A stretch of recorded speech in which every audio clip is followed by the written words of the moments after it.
ఇప్పుడే లోకేష్ గారు చెప్పారు, మీకు భవిష్యత్తులో ప్రతి సంవత్సరం డిఎస్సి ఉంటుంది.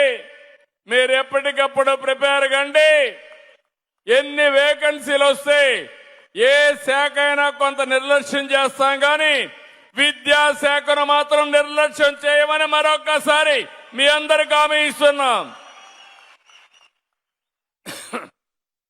సంకల్పం మంచిదైనప్పుడు ఆటోమేటిక్ దాన్ని సాధిస్తాం.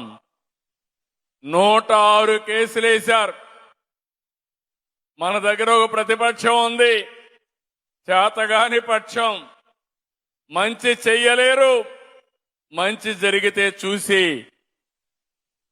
సహకరించలేరు. ఈ 106 కేసులు వేశారంటే ఈ కేసులు ప్రైవేటు వాళ్ళు వేసిన కేసులు కాదు, రాజకీయ ప్రయోజనాల కోసం వేశారు. అయితే ఎప్పటికప్పుడు శ్రద్ధ పెట్టి మొత్తం కూడా ఒక్క కేసు కూడా నిలవకుండా సుజావుగా డిఎస్సి నిర్వహించిన వీళ్ళని మనస్ఫూర్తిగా అభినందిస్తున్నాం.